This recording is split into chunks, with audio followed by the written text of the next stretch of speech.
496장 찬송하시겠습니다. 496장입니다.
묵상 기도하심으로 주일 예배를 하나님 앞에 드리시겠습니다.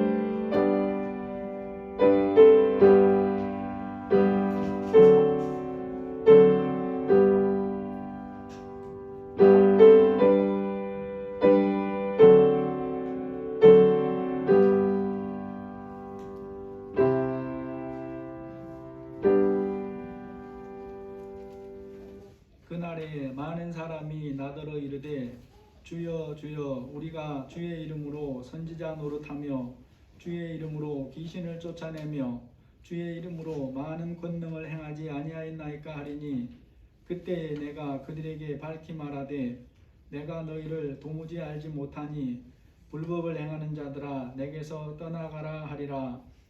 하나님 아버지, 오늘도 우리를 주님 앞에 예배할 수 있도록 불러주시니 감사합니다.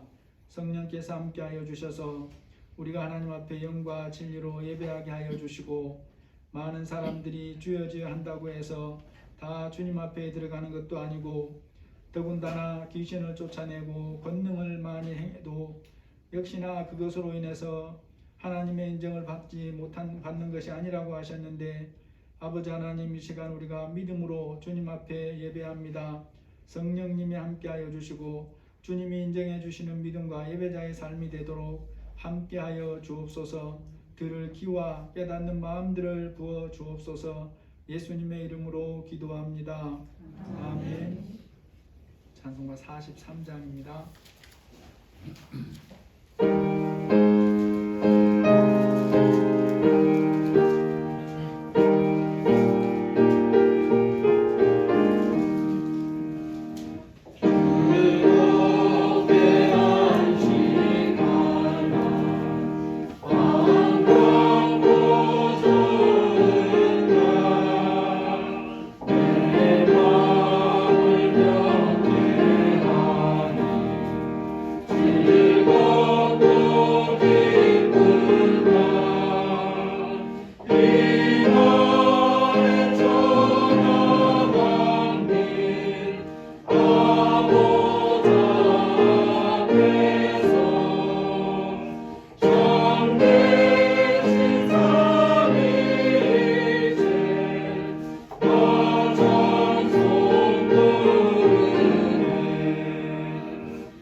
사도신경으로 신앙 고백하시겠습니다.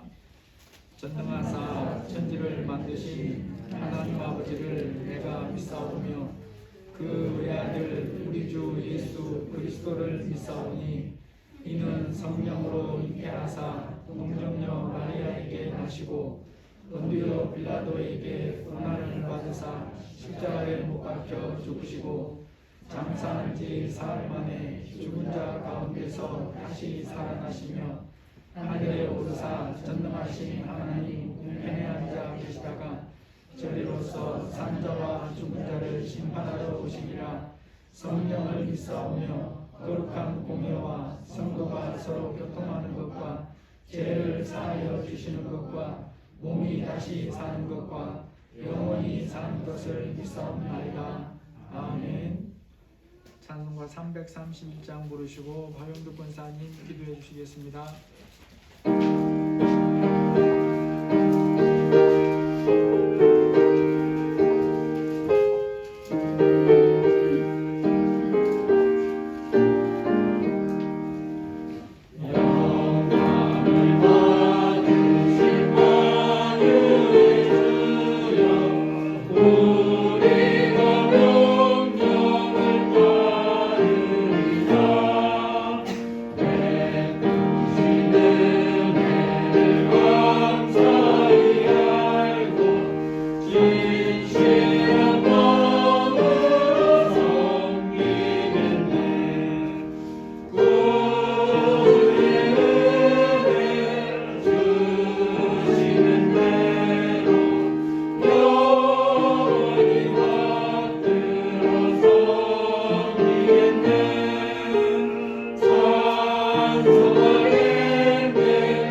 복된 주일을 맞이하여 주님께서 택하신 거룩한 백성들의 발걸음을 주님의 은혜의 보좌 앞으로 인도하시니 감사를 드립니다.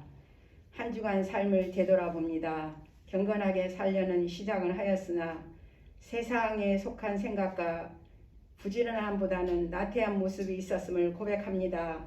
용서하여 주시옵소서. 이 시간 이곳에 예배하게 하심을 진심으로 감사드립니다. 우리 반석교회 지체들 여러 가지 기도의 제목을 가지고 주님께 올려드립니다. 한 사람 한 사람 신음소리까지 들으시고 계시는 주님, 개개인의 심령을 만져주시고 치료하시고 위로해 주시는 주님께 감사드립니다. 코로나의 장기화, 거기에 변이 바이러스, 오미크론의 확장세로 주님의 은혜 아니면 감당할 수 없는 상황임에도 저희들을 자녀 삼아 주시고 함께 하시니 감사드립니다. 바라옵기는 속히 이러한 환경에서 벗어나게 하시고 더욱 진리 안에 굳건하게 성장되는 우리 반석교회 성도님들 되게 하여 주시기를 간절히 기도드립니다. 어린이에서 어린애에 이르기까지 또한 학업과 자녀 양육, 직장과 사업장에 함께 하시는 주님, 저희들에게 분별력을 주시고 각자의 위치에서 아름다운 하나님의 나라의 멋진 모델이 되기를 소망합니다. 세상이 어수선한 가운데 있습니다. 저희들의 믿음이 더욱 굳건해지도록 도와주시옵소서. 이 나라를 대언할 참된 자, 주님께 합당한 자가 대통령이 되기를 소망합니다. 강단에 세우신 박형성 목사님, 능력에 능력을 다하여 주시고 함께하는 교회와 선교사님께도 동일한 은혜 내려 주시옵소서. 예수님 이름으로 간절히 기도드립니다. 아멘.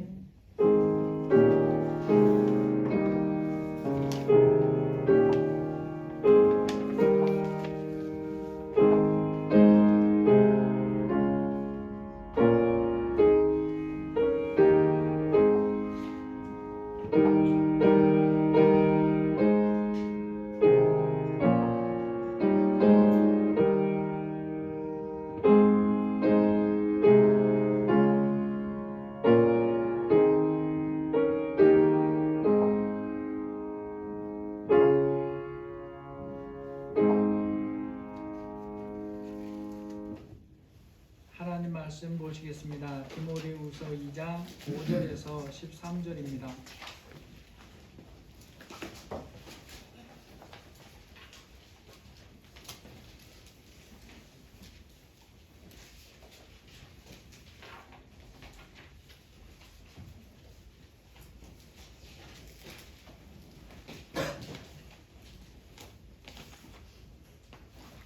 디모데후서 2장 5절에서 13절입니다. 경계하는 자가 법대로 경계하지 아니하면 승리자의 관을 얻지 못할 것이며 수고하는 누구가 속식을 먼저 받는 것이 마땅하니라. 내가 말하는 것을 생각해보라. 주께서 범사에 내게 총명을 주시리라. 내가 전한 복음대로 다윗의 씨로 수주자가 가운데서 다시 살아나신 예수 그리스도를 위하여 복음으로 말미암아 내가 죄인과 같이 매이는 데까지 고난을 받았으나 하나님의 말씀은 매이지 아니하니라. 그러므로 내가 택함하는 자들을 위하여 모든 것을 참음을 그리고 그리스도의 사랑에 있는 구원을 영원한 영광과 함께 받게 하려 하니라. 미쁘다 이 말이여, 우리가 주와 함께 죽었으면 또한 함께 살 것이요 참으면 또한 함께 영원을 할 것이요 우리가 주를 부인하면 주도 우리를 부인하실 것이라. 우리는 미쁨이 없을지라도 주는 항상 미쁘시니 자기를 부인할 수 없으시라. 아멘.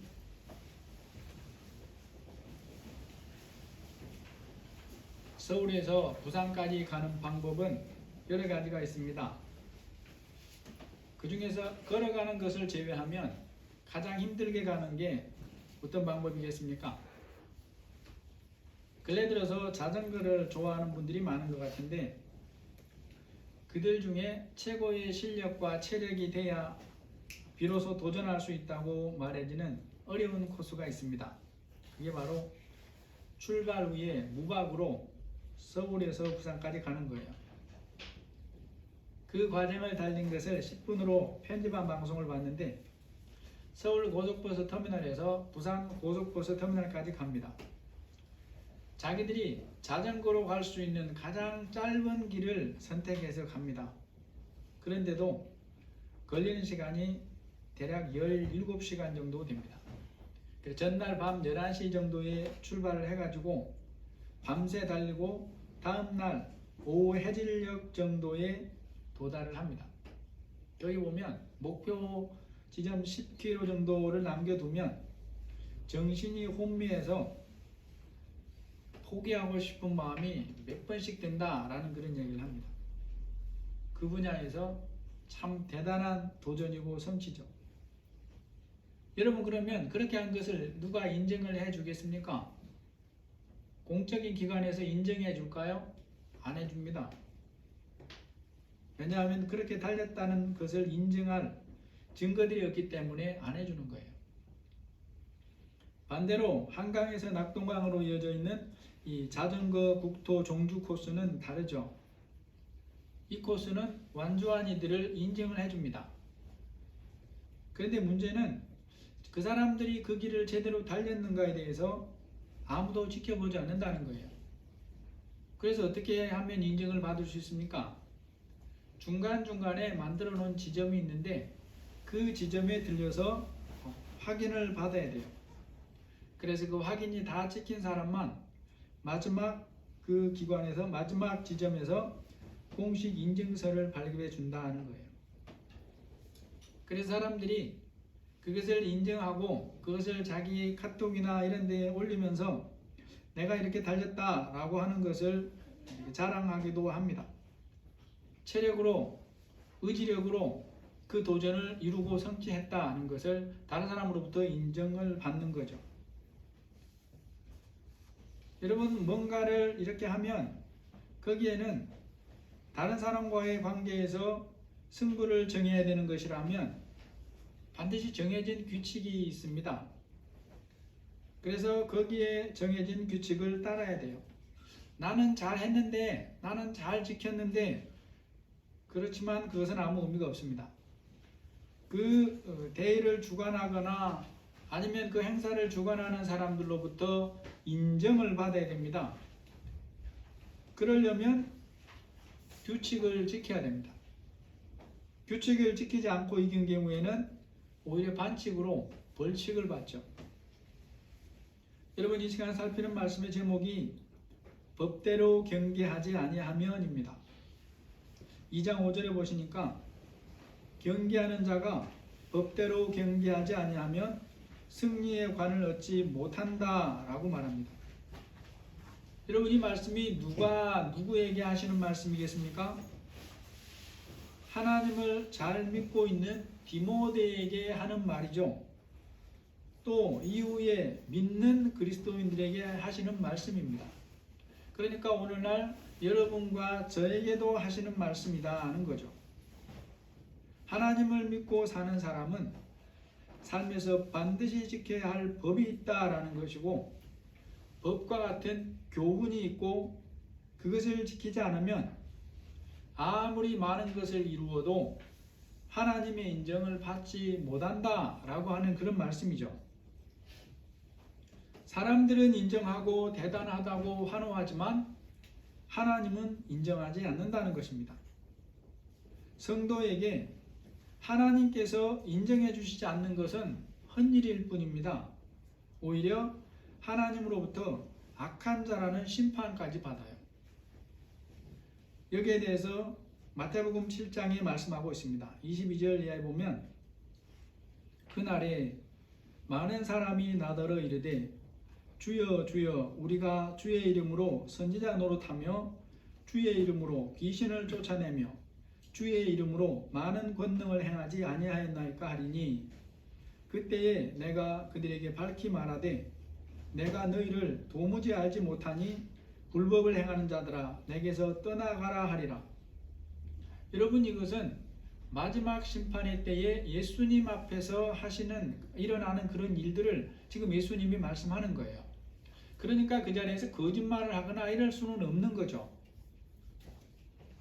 그러니까 이 사람들이 하는 말은 자기들이 세상에 사는 동안에 실제로 한 거예요. 귀신을 많이 쫓아내고 많은 권능을 행하고 그랬습니다. 그러니까 사람들이 환호하고 박수치고 당신 정말 대단하다 그런 얘기 많이 들었어요. 그것이 사실인데도 하나님께서 그것을 인정해 주시지 않는다라고 말합니다. 그러므로 하나님의 자녀가 말씀의 법을 지키면서 사는 것이 너무나 중요합니다. 성도가 말씀을 지키면서 사는 데에 매우 중요한 것이 바로 돌이킴이라고 하는 것입니다. 깨달음이라고 하는 거예요. 왜냐하면 사람은 완전할 수가 없죠. 완전할 수 없기 때문에 때로는 법에서 벗어납니다. 그럴 때 제대로 돌이켜야 법대로 살 수가 있더라라는 거죠. 여러분, 그러면 하나님을 믿는 사람이 말씀을 지키면서 사는 것, 오늘 본문의 표현으로 하면 법대로 경기를 하는 것은 언제부터 시작될까요? 법을 아는 때부터거나 잘못 살던 모습을 알게 되는 때라고 생각할 수가 있습니다. 그런데 그러한 것을 알게 되는 때부터가 아닙니다.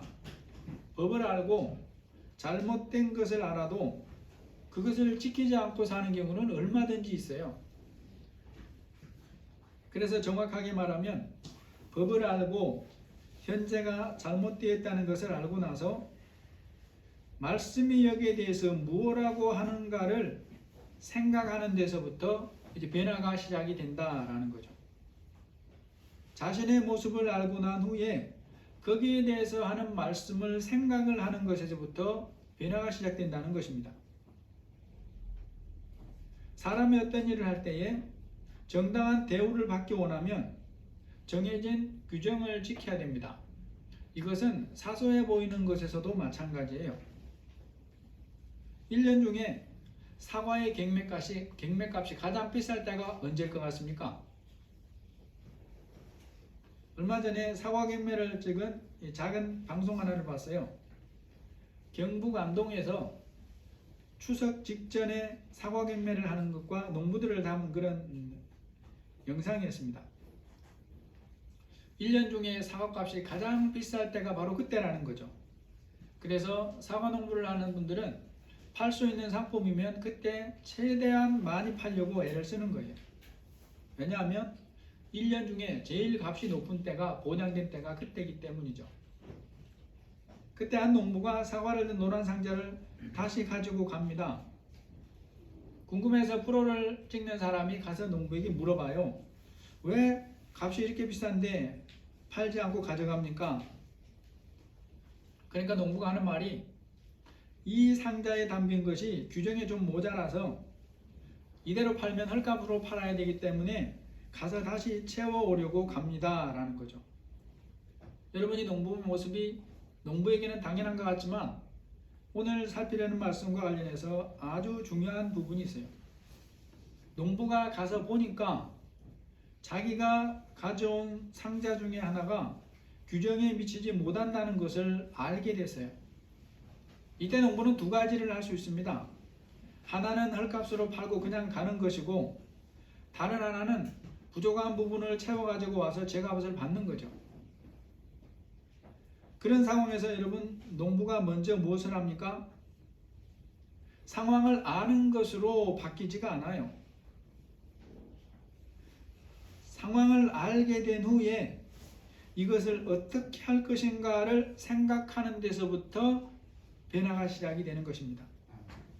그리고 그 생각도 버리려는 생각이 아니라 좋은 부분, 규정을 지키고 취하려고 하는 생각을 하는 데서부터 변화가 시작된다라는 거죠.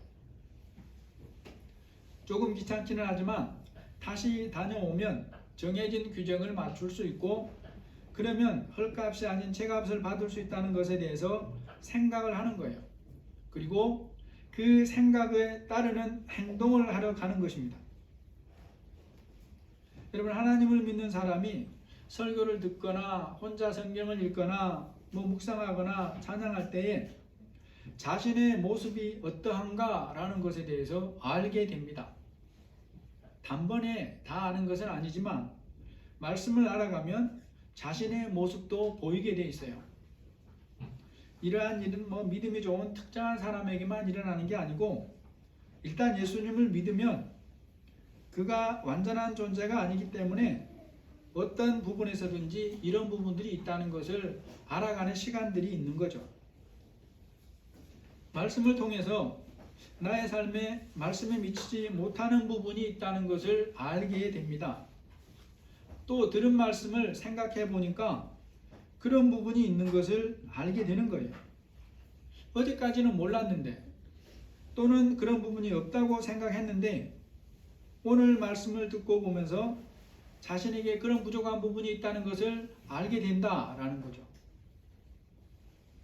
여러분, 우리가 이런 부분에 대해서 꼭 기억해야 됩니다.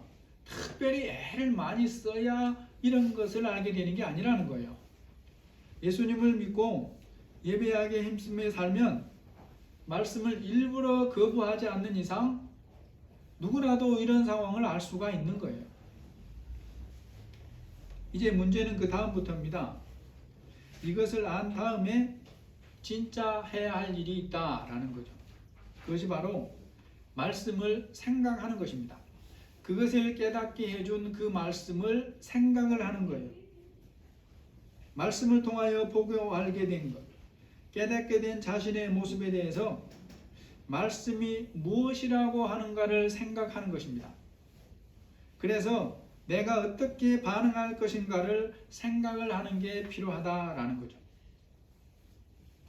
생각을 어떻게 하느냐에 따라서 말씀을 통해 보고 알게 된 것을 고치기 위한 행동을 시작할 수도 있고 그대로 계속 살 수도 있어요.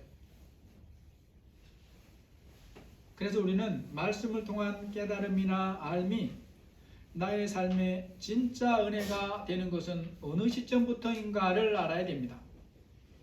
우리는 보통 알면서부터 깨달음에서부터 그게 은혜라고 생각하기 쉬운데 실제로는 그것은 은혜가 아닙니다. 물론 그것을 모르는 사람에 비하면 감사하다고 할 수 있지만 실제로 말씀이 이루어지느냐의 면에서 보면 오히려 그것은 은혜가 아니에요. 그것만으로는 성경은 은혜라고 하지 않습니다. 그런데 우리가 이런 부분에서 오해를 한다 이거예요. 우리가 예배를 드릴 때에 성령이 나의 마음을 터치할 때에 말씀을 통해서 그렇게 할 때에 그것만을 가지고 은혜라고 말할 수가 있습니다. 그 현장에서 때로는 마음의 눈물을 흘릴 수도 있어요. 회개의 눈물을 흘릴 수도 있어요. 그리고 그것을 은혜라고 생각할 수 있습니다. 하지만 진짜 은혜의 시작은 들은 말씀을 생각하는 것부터 시작된다라는 거죠. 물론 이때의 생각은 어떻게 하면 피해갈 수 있을까? 그런 생각이 아니라 듣고 자기 삶에 적용하려는, 들으려는 마음에서의 생각이다라는 거죠. 성경이 말씀하는 진짜 은혜는 말씀을 들음에서 멈추는 것이 아닙니다. 들은 말씀을 순종하려는 마음으로 깊이 생각하는 것에서부터 비로소 은혜가 시작이 되는 것이죠. 이 시간 살피는 본문의 말씀에도 여기에 대해서 우리에게 분명하게 알려줍니다. 사도 바울이 디모데에게 성령의 감동으로 하나님의 말씀을 권면하는데도 불구하고 또 뭐라고 말합니까? 7절에 보면 내가 말하는 것을 생각해 보라. 주께서 범사에 내게 총명을 주시리라 라고 말합니다. 바울은 지금 개인 생각이 아니고 살아계신 하나님의 말씀을 그에게 전하는 거예요. 반드시 디모데가 들어야 할 말씀이에요. 그런데도 뭐라 그러느냐? 내가 말하는 것, 하나님의 말씀을 생각해 보라 라고 말하는 것입니다. 여러분, 귀로 듣는다라는 것은 내가 아무런 행동을 하지 않아도 가능하죠. 지금 여러분이 이 말을 듣고 있는데 이것은 노력하지 않아도 이 자리에 앉아만 있으면 귀로는 들을 수 있어요. 얼마든지 가능합니다. 그런데 성경이 말씀하는 은혜 받음, 변화의 삶이라는 것은 이것만으로는 가능하지가 않는다라는 거예요. 반드시 들은 편에서의 반응이라고 하는 것이 함께 하는 거예요. 말씀을 생각하는 이 부분부터는 이제 디모데가 의지를 드려야 돼요. 그냥 가만히 있으면 되는 게 아닙니다. 말씀을 생각하는 것부터 의지를 드려야 할 부분이고, 거기서부터 시작해서 말씀을 받아들여 내 삶에 적용을 함으로 삶의 변화가 시작된다라는 거죠. 그렇기에 바울은 디모데에게서 들은 말씀을 깊이 생각해라 라고 하는 것입니다. 생각해라. 말씀을 들어 알게 된 사람에게 진짜 중요한 것이 바로 이 부분부터라는 거예요. 이 부분이 시작되지 않고는 그의 삶에 아무런 변화가 일어나지 않는 것입니다. 말씀을 통해서 어떤 집회를 통해서 온갖 눈물 콧물 다 흘렸다고 하더라도 그 이후에는 아무런 변화가 안 일어나는 것이 왜 그러냐?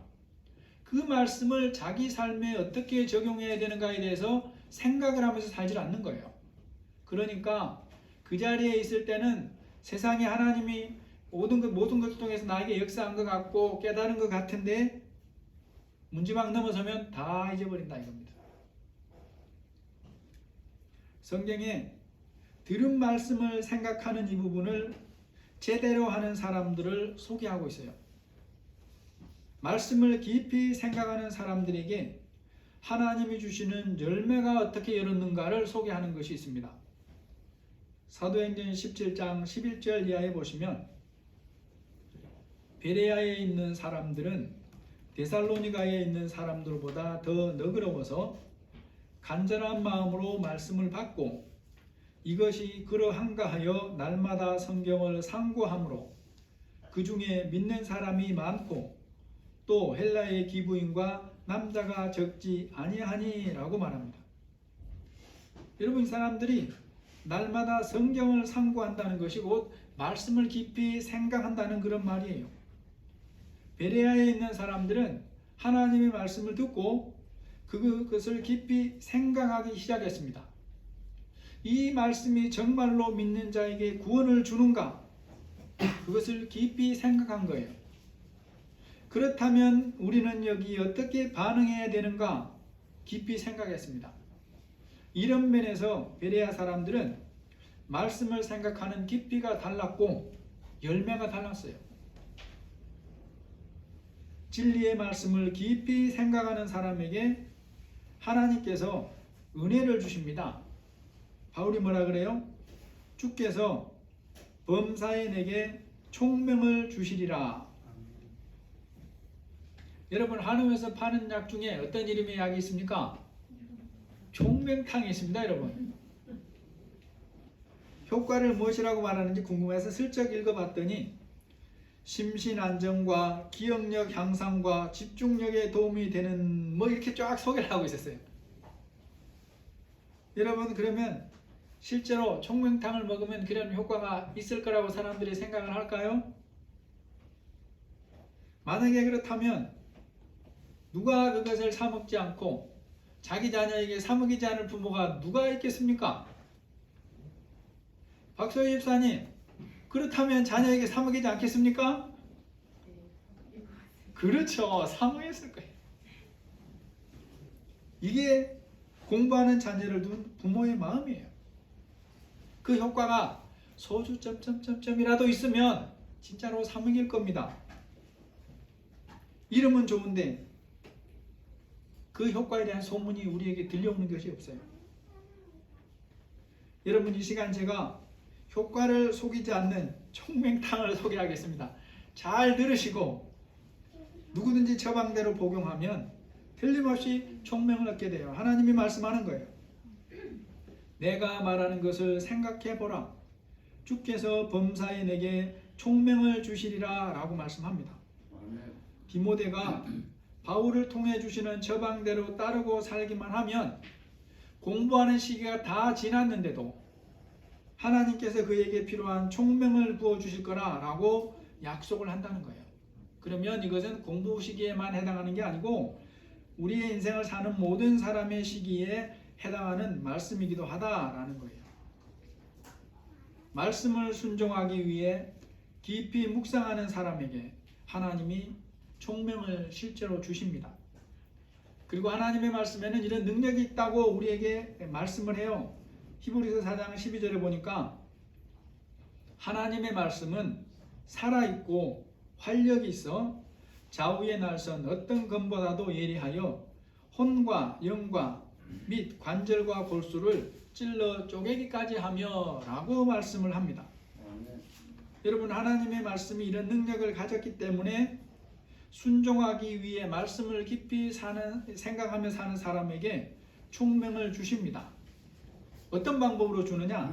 먼저는 그의 마음에서 미련한 부분을 도려내시고 지혜가 자라게 하심으로 총명이 커지게 하는 거예요. 똑같은 더 주지 않는 분량이라도 미련함이 더 커져버리면 그것이 총명을 덮어버려요. 그런데 말씀의 칼로 그 미련한 부분을 잘라내준다라는 것입니다. 또 한 가지가 더해주는 방법이죠. 성경에 보면 다니엘과 세 친구들에게 실제로 또 하나님이 지혜를 더해주는 것을 우리에게 보여줍니다.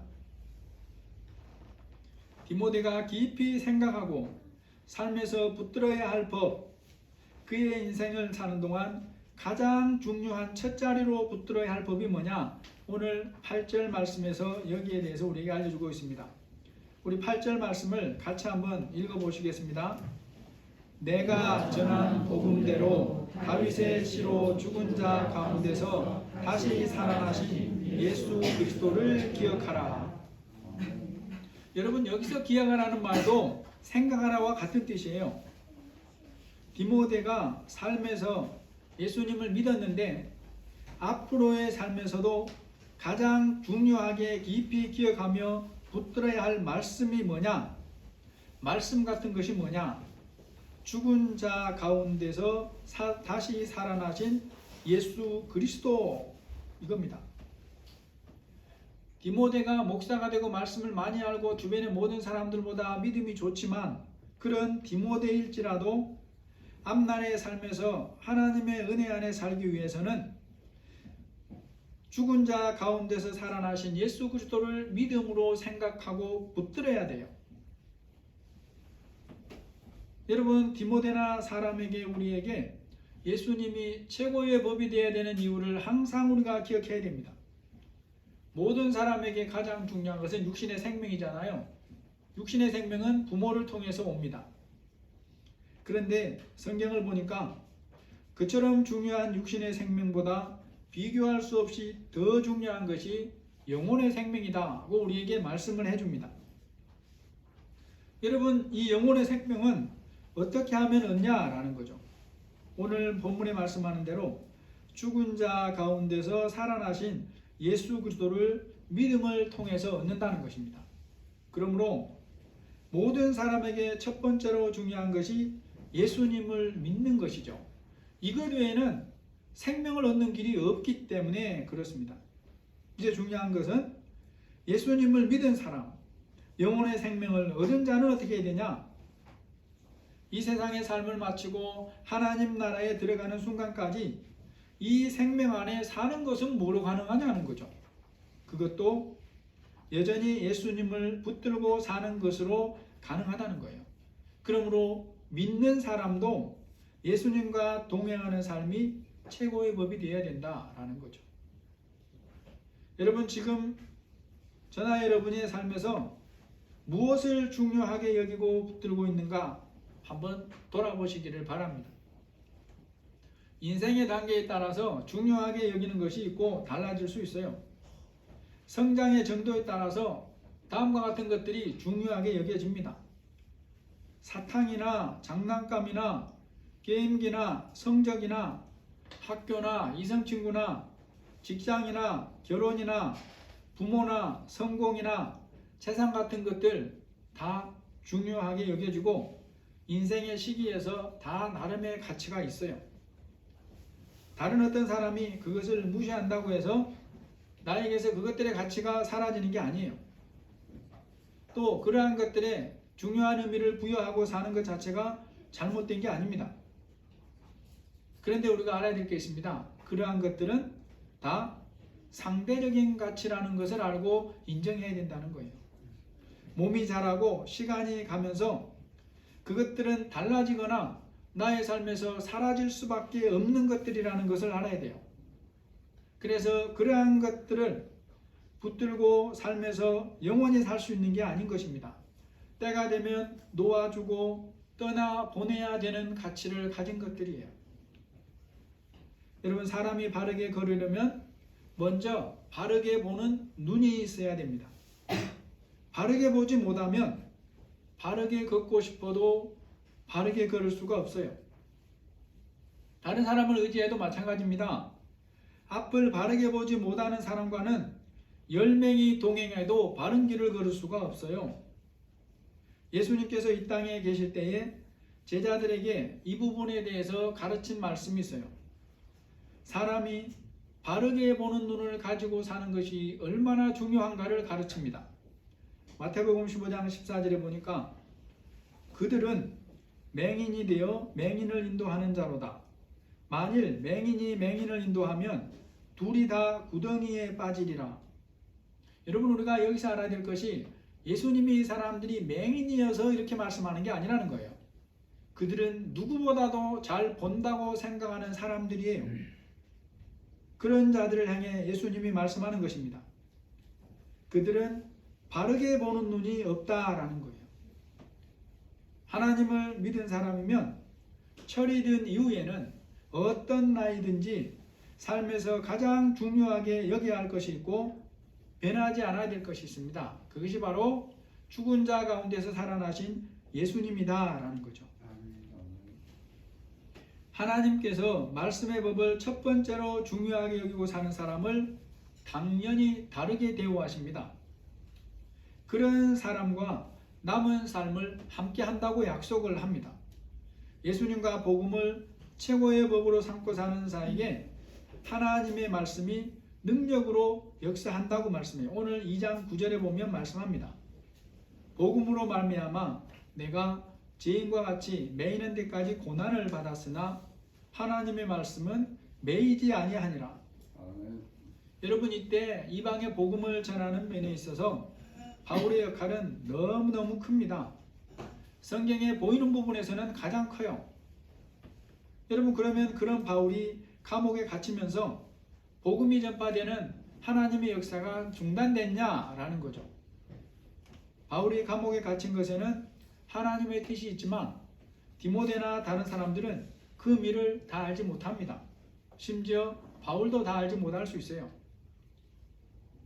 복음을 전하는데 그렇게 중요한 역할을 맡은 바울이 감옥에 갇혔다고 해서 하나님께서 디모데에게 말씀으로 역사하지 못하는 것이 아니다라는 거예요.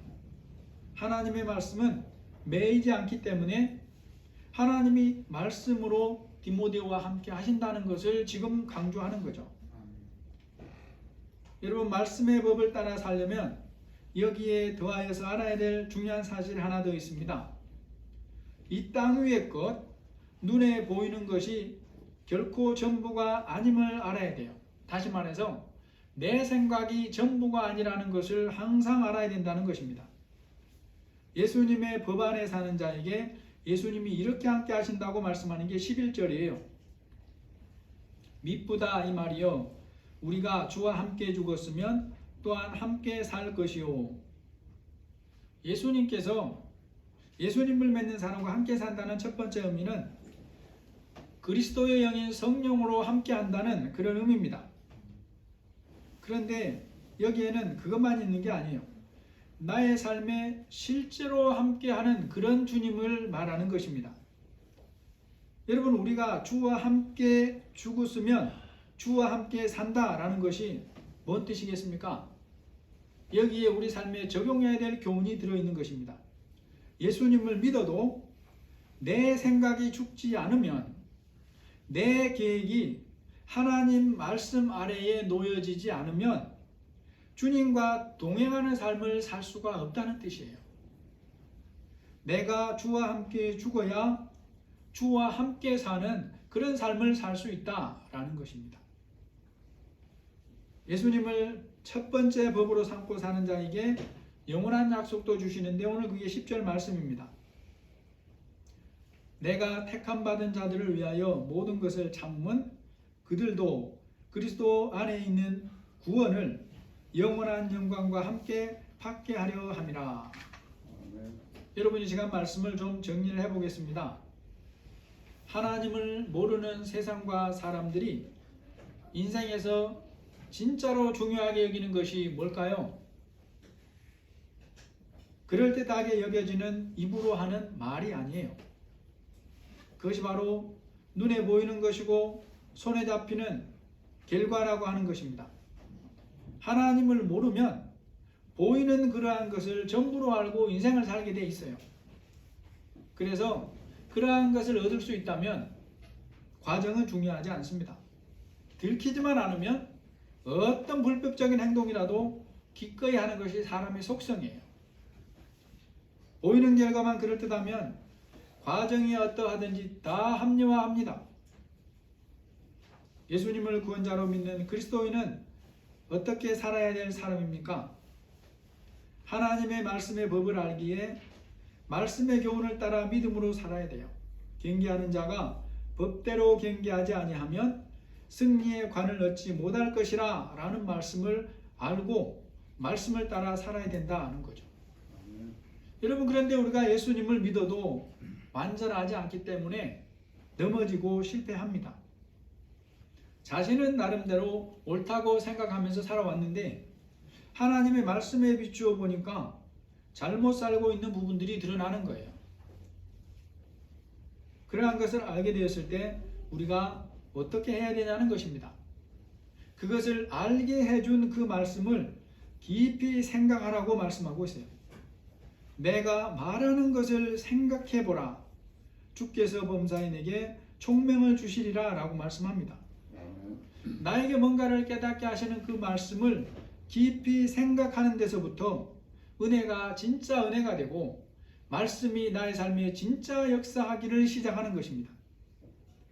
말씀대로 살기 위해 말씀을 깊이 생각하는 자에게 주님이 총명을 주시는 것입니다. 그런 사람과 함께 하시면서 남은 삶에서부터 영원한 삶까지 인도해 간다라는 거죠. 그리스도인이 말씀의 법을 지키며 살지 않으면 그가 이룬 모든 것, 보이는 것은 다 하나님이 보시기에 헛것이 됩니다. 인정을 받지 못하는 거예요. 말씀의 법을 어기면서 무언가를 이루는 것은 사람들이 보기엔 대단해 보여. 귀신도 쫓아내고 큰 권능을 행하고 거대한 예배당을 세우고 수십만 명을 모으고 그렇게 보일 수 있어요. 그런데 하나님 앞에서는 헛일이라는 것을 다시 한번 기억해야 돼요. 여러분, 한 2주 전에 미국의 세계 기독교 방송 중에서는 2번째로 크다고 그래요. 전국 미국을 포함해서 세계적으로 100여 개의 지국이 있다고 그러는데 그 최고 대표자가 코로나 백신에 대해서 음모론을 퍼뜨리는 사람들과 동일한 말을 계속해서 했습니다. 근데 그 사람이 코로나에 걸려서 죽었어요. 하나님 앞에 가서 뭐라고 대답할지 저는 가끔 그런 뉴스를 들으면 참 궁금합니다. 하나님께서 여러분 거기에 대해서 아무 말씀 안 하셨는데도 사람들이 자기 생각을 가지고 이런저런 얘기들을 많이 하고 거기에 휩쓸리고 그런 사람들이 너무너무 주변에 있는 것을 봐요. 여러분, 하나님이 말씀한 법대로 살지 않으면 모든 것이 헛것이라는 것은 바뀌지를 않아요. 사람들이 뭐라고 평가하든지 그게 문제가 아니라는 것입니다. 하나님의 인정을 받지 못하는 것은 다 헛것이 된다는 것을 저와 여러분이 다시 한번 기억하기 원하면서 경계하는 자가 법대로 경계하지 아니하면 승리의 관을 얻지 못한다고 하는 이 말씀이 저와 여러분의 앞날의 삶에 우리의 심령에 깊이 박힌 목과 같이 되시기를 예수님의 이름으로 축복합니다. 하나님 아버지, 이 세상이 너무나 혼란하고 복잡하고 자기 주장들이 너무 많아서 하나님은 말씀하지 않는데도 이런저런 온갖 음모론을 퍼뜨리는 자들이 있고 그것이 진실인 것처럼 마음에 빼앗기는 자들이 있고 거기에 삶을 걸고 사는 자들도 있습니다. 그런데 하나님은 우리에게 명백하게 기록한 분명한 말씀을 주셔서 말씀으로 성령의 깨닫게 하심으로 분별하게 하여 주시고 경계하는 자가 법대로 경계하지 아니하면 승리의 관을 얻지 못할 것이라고 분명하게 말씀해 주십니다. 하나님의 말씀을 가지고 우리에게 주어진 삶의 환경들을 분별하며 또 우리가 마땅히 취할 것을 취하고 버릴 것을 버리면서 믿음의 경주를 할 수 있도록 인도하여 주옵소서. 우리에게 성령의 분별력, 말씀의 분별력을 더하여 주옵소서. 예수님의 이름으로 기도합니다. 아멘. 찬송가 315장입니다.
감사합니다. 저희들 주님 앞에 불러주시고 예배할 수 있게 하시니 감사합니다. 우리의 몸과 마음을 드리고 시간을 드립니다. 또 귀한 예물을 믿음으로 드립니다. 주님이 함께하여 주시고 우리 모든 성도들의 삶을 주님이 인도하시고 필요한 양식들이 풍성케 하여 주셔서 하나님이 원하시는 일들을 믿음으로 잘 감당할 수 있도록 인도하여 주옵소서.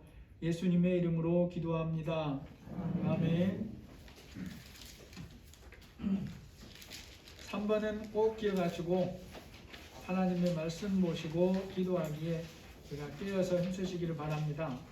이 달력이 준비되어 있는데 가정별로 가져가시기를 바랍니다. 2개씩 들어있습니다. 근데 혹시 더 필요하시면 좀 더 있어요. 그러니까 또 원하시면 말씀드리면 드리겠습니다. 오늘 두 분 장로님은 사무실에서 잠깐 뵙겠습니다. 시간 하나 정할 게 있어서요. 잠깐만 시간 필요하면 됩니다. 우리 찬송가 218장입니다.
이제는 우리 주 예수 그리스도의 은혜와 하나님의 사랑하심과 성령의 교통하시고 인도하시고 보호하시는 은혜가 세상에서 많은 귀신을 쫓아내고 많은 권능을 행했다 하더라도 하나님의 인정함을 받지 못하면 다 헛일이라는 것을 깊이 깨닫고 하나님의 말씀의 법을 따라 인생의 남은 삶을 경주하기 원하는 우리 모든 사랑하는 성도들 위해 지금부터 영원토록 함께 계실지어다. 아멘.